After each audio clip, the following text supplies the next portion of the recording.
Now you got to get them jitters out. I ain't get my jitters out. Me? No, me. You remember how you got your jitters out? You didn't do it. You didn't do it. I done already did it. Yes. We are back. Feeling very good on this day. We made it. And of course, the main topic of this video is this journey through life we take. It can be very poetic at times. And given that you are the amazing poet you are, what do you have to say about that? Man, you're right though. I feel like life and the journey through life can be poetic. It really is perspective. Because I'm thinking about poetry, you can write poems about anything. Somebody could write a poem about their childhood. Somebody else could. It could be two completely different tones, completely different themes. And so it really comes down to how you perceive what is happening to you and finding the poetic aspects of it, finding the beauty in it.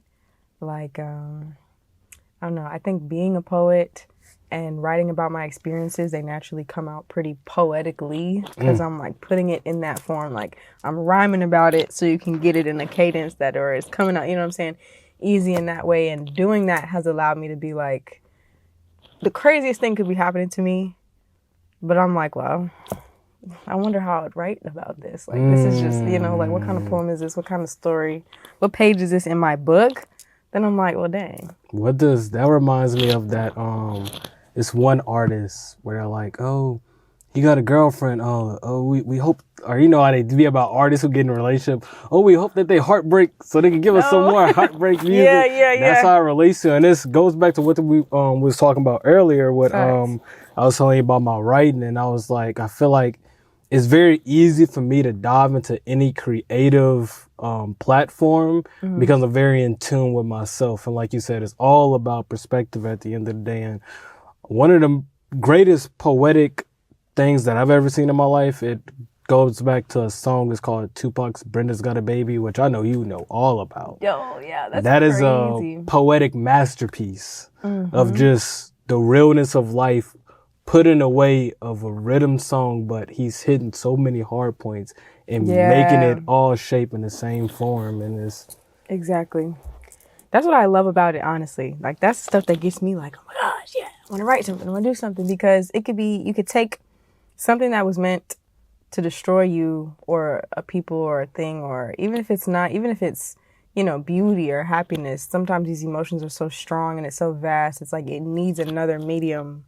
Like, I can show you better than I can tell you type of thing. But you bringing up Tupac reminds me of, for me, when I first discovered that Tupac had a poetry book. Come on now. Fly. That's where it started. I was gagged. I was too gagged. And it was called The Rose That Grew from the Concrete.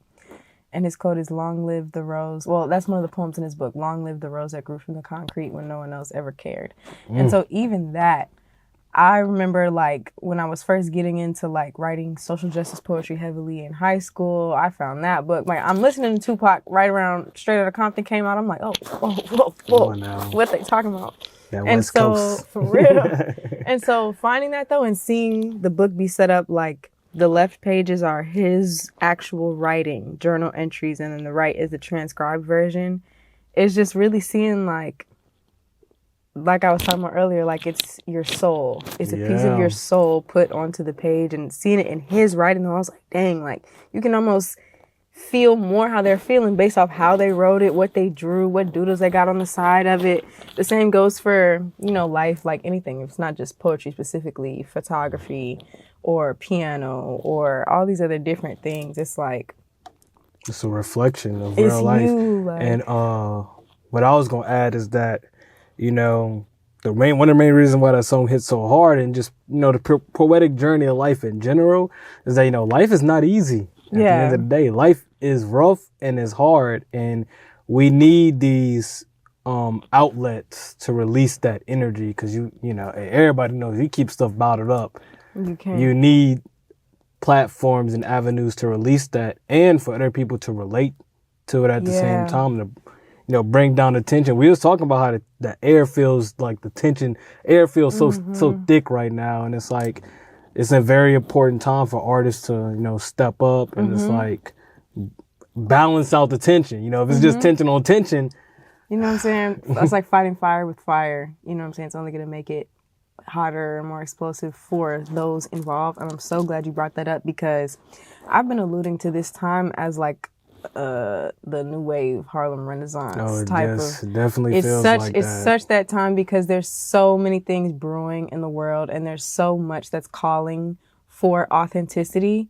And I'm honestly really grateful to be having had re-immerse myself into these creative ventures or my creative passions right now because it's like it's space for advocacy, it's space for art in its truest form is to make you feel something, to tell a story, to reflect what's going on around us right now. So, you know what I'm saying? The music that's made during the most tense times, war times, divisive times are telling the stories like they're left, even if we were all to no longer be here in this next moment, like what we leave behind is our art and work, different from some typing up something that AI could do. It's like, I transcribed this. I wrote these words. Real feelings. You know what I'm saying? You took these pictures and captured this specific shot at this time. Like, those are the things that are priceless. Those are the things that are never going to age out. It's always going to be in demand because it's realness, you know? Then at the end of the day, I said this whenever COVID first happened. It's like, look, take advantage of this time period because everybody's going to come back to the 2020s and see what was popping. Man, we are living in one of the most insane time periods to just like, of course, be in America, but be a part of the world in general. It's like you said, you know, AI is a thing now. We wouldn't even think AI. I remember still watching the Will Smith spaghetti videos, and that was two years ago. Yeah. And now look at it. It's old people getting caught slipping by AI videos, and it's just, but I would say it's a very important time, you know, like this is the time to let your voice be heard. It is. And to stand on business. Really. Stand on business for yourself. And I'm noticing that everything is going to come out of that, or that's going to align you to where you need to be. Like, what is it that you want to say or have been needing to say, or what is it that you think for real, or what is something that you feel like you have not received or that you need more of or that you want less of, you don't really resonate with anymore. Like, we deserve the time that it takes to figure that out, to just sit. Like, creativity requires time, requires boredom, requires time, honestly. And that's just a big thing that's under attack in a world where they're like, oh, look at this, do this, do that, blah, blah, blah, blah, blah, blah.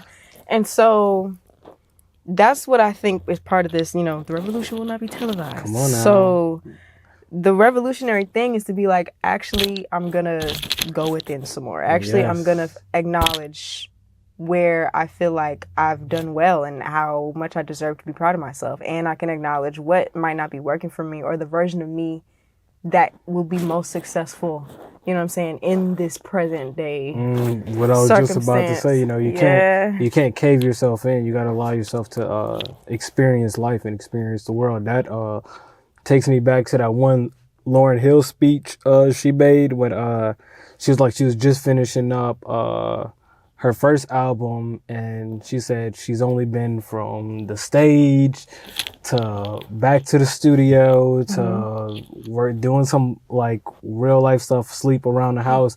And she was like, you know, I would never be able to recreate something like my first album because my first album was an accumulation of everything that I've experienced up to that point, up in one tape. And it's like, it's hard to bottle that all in if you don't give yourself a chance to live and re-experience life and get re-inspired by life and inspired by the moments that's going on around you.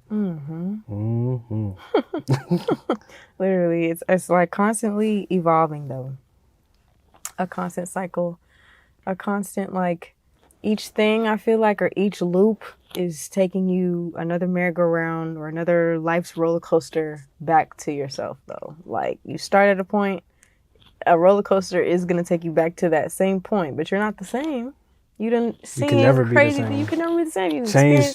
Change is a constant thing. I believe, you know, without change, we don't even evolve to where we at right now. Mm-hmm. Change is a thing that you got to be okay with. Like, you're not going to be the same person you was. Oh my gosh. Yesterday. Yeah. It's hard. It's impossible. It's already right. You just got to accept it. And I think it's truly just about adapting to becoming your newer self every single day. But of course, still standing on the same morals that you stand on, if they're good. You know, you got poop morals and evolve to a better moral standard. Right, bro. Self-reflect. But not for real. That I feel like that was hard for me. Like from the jump, I feel like I was thrust into everything can change in a quick moment. Like with Katrina, with moving to Houston at such a young age and seeing everything. It's like actually. Everything's cool, now uproot and completely change everything. And then, you know, that whole southern diasporic situation, all the way taking us right back in the city where COVID happened. And it's like, okay, again, everything you thought you was going to do today, you might not could ever be able to do that again. So what are you going to do? Because we can't just stop and give up. But like, again, good thing to bring up because literally our generation especially has been constantly on some precipice of, oh, look, this is going to forever change the world. We the ones, forever change the country, forever change the continent.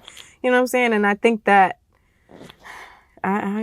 it's been a lot, but I am grateful, at least for right now, seeing what's happening now, like, this isn't like 2016. This isn't like fresh 2005 and Katrina. Like we done know. We've gotten to this point where we're having hard conversations, dealing with some hard, new, grown people life stuff, and still sitting by the piano, looking at the camera. Still getting it done. Still doing it. So at least we have like we could do it. It could change tomorrow, but we're going to figure it out, you know? Right. And that's what, circling back, like I think that's what is poetic about this. It's the poetic journey of life. At the end of the day. Come on. But it was amazing having you as a guest. I loved it. This time around, man. It's been beautiful. To all my supporters out there, if you're liking the content, drop a like, comment on the video. Like, comment, subscribe. And I know you learned something because we dropping jewels every episode. Yeah. We out. Hey. That was lit, man. You see how that felt, though? That felt great.